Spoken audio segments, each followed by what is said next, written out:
আমাকে একবার রিমান্ডে জিজ্ঞেস করা হলো যে আপনার সর্বশেষ অ্যাড্রেসটা কি একটু বলবেন। আমি বললাম কোনটা বলবো? বলে যে কোনটা মানে? বললাম আমার তো শত শত অ্যাড্রেস। বলে স্যার এই অবস্থায় আপনি আমাদের সাথে একটু হালকা আনন্দ ভাগাভাগি, বলছিল মস্করা করতে পারেন। আমি বললাম নো, আমি মস্করা করছি না, দিস ইজ রিয়েলিটি। বলছিল আপনি কি একটু বুঝিয়ে বলবেন আপনি কিভাবে শত শত বাড়ির এবং ঠিকানার মালিক? আমি বলেছিলাম যে এই যে আপনাদেরকে ডিউটি দেওয়া হয়েছে, আমাদের পিছনে লাগিয়ে দেওয়া হয়েছে, এই কারণে কোনো বাড়িতে 1 রাত 2 রাত 1 সপ্তাহ 2 সপ্তাহ 1 মাস এইরকম করেই আমাদের গত 15 বছর কেটেছে। এখন কোনটা বলবো? বলে যে আপনার আর প্রেজেন্ট অ্যাড্রেস আমাদের লাগবে না। That was reality. আমাদেরকে আশ্রয় দেওয়ার মানে ছিল নিশ্চিতভাবে জীবন, ইজ্জত এবং সম্পদের ঝুঁকি নেওয়া। আমাদেরকে ধরতে গিয়ে আশ্রয়দাতাকে ধরেছে, আমাদেরকে ছেড়ে দিয়েছে, কিন্তু জাল মিটিয়েছে আশ্রয়দাতার উপর। তুমি কেন এদেরকে আশ্রয় দিলে?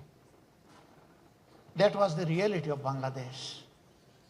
এই সময় আমাদেরকে যারা আশ্রয় দিয়েছেন, আমাদের দিকে হাত বাড়িয়ে দিয়েছেন, সান্ত্বনা দিয়েছেন, সাহস জুগিয়েছেন, দোয়া করেছেন, আল্লাহ সাক্ষী আপনাদের ঋণ পরিশোধ করার কোনো শক্তি আমাদের নাই।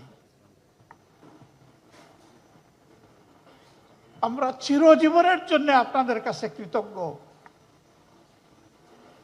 মহান রবের কাছে, প্রভুর কাছে দোয়া করি এই জগতে আপনারা এই মজলুমদেরকে যেভাবে আশ্রয় দিয়েছেন, আল্লাহ যেন তার জান্নাতের কুলে আপনাদেরকে আশ্রয় দেন। প্রিয় দেশবাসী, আপনাদের এই ঋণ আমরা পরিশোধ করার জন্য সামান্য চেষ্টাই দুনিয়ায় চালাতে চাই। যে দুর্নীতি আর দুঃশাসনের কবলে চাপা পড়েছিল প্রিয় বাংলাদেশ, ওই চ্যাপ্টা বাংলাদেশ থেকে আমরা একটু টেনে উঠাতে চাই। সেদিন যেভাবে হাত বাড়িয়ে দিয়েছিলেন, আজকেও আশা করি আপনারা আমাদের দিকে হাত বাড়িয়ে দেবেন। ইনশাআল্লাহ আমরা সবাই মিলে ভালো থাকতে চাই। আমাদের সন্তানদেরকে, আগামীর প্রজন্মকে কথা দিতে চাই, ছেলে হোক মেয়ে হোক, সবার প্রতি আমাদের একই কমিটমেন্ট।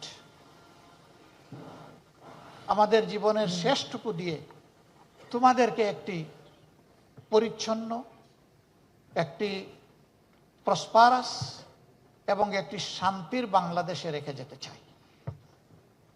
আল্লাহ তাআলা আমাদেরকে এই তৌফিক দান করুন।